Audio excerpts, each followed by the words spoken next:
Hi everyone, here's another reading from my book, The Reason to Write. This piece is called Bricklaying.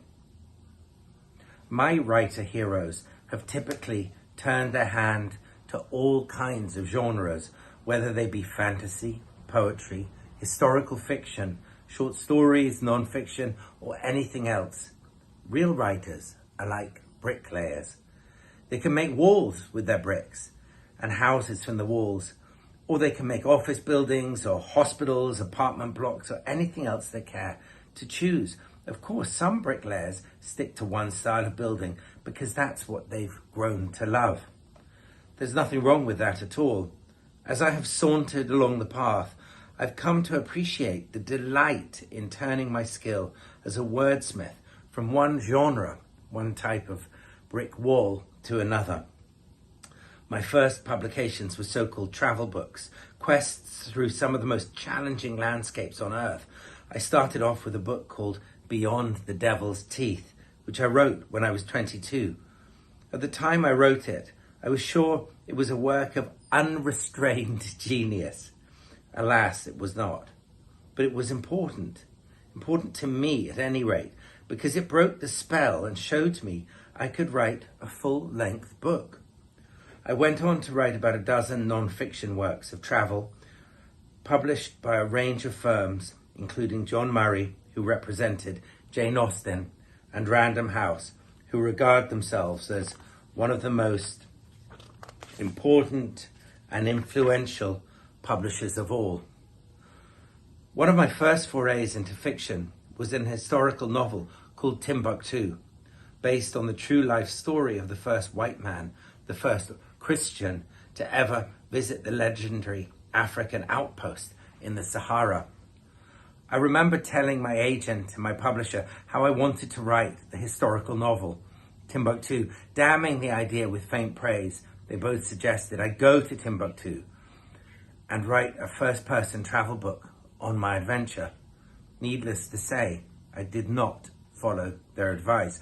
I wrote Timbuktu, having agonized about making the transition from first-person travel narrative to third-person fiction. Through weeks and then months, I'd worked myself up into a florid state of worry, wondering aloud to anyone and everyone how I would ever be able to write in the third person.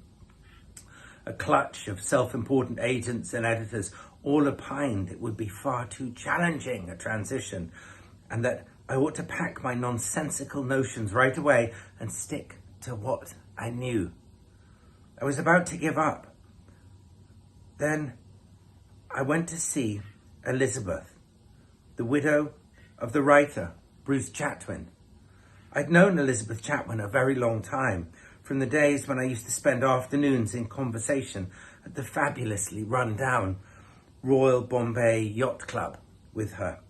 Her late husband has been a guiding light to me for all kinds of reasons, as much as for who he was than about his writing. Elizabeth was padding through the ramshackle rooms of Homer End, her home, outside or in the English Shires, and I was padding after her. She was talking about sheep, and I was thinking about changing from the first person to the third. I was thinking about Timbuktu. Making her way into the kitchen, Elizabeth went over to the Aga cooker and put some water on for tea. Bruce didn't care, she said out of the blue. He didn't care about what? About the kind of things that other people cared about. I'm not quite with you, I said. Well, think about it. He wrote travel books and novels, and he had all kinds of friends. It was a life without restraints. At that moment, I saw the future in sharp focus, or at least one facet of the future. I vowed never again to limit myself to one style of performance. I was a bricklayer with ambition, a bricklayer destined to build little cottages on mountainsides and great hulking tower blocks. But that would only be the start. I'd be a bricklayer who'd invent new kinds of buildings and even new kinds of bricks.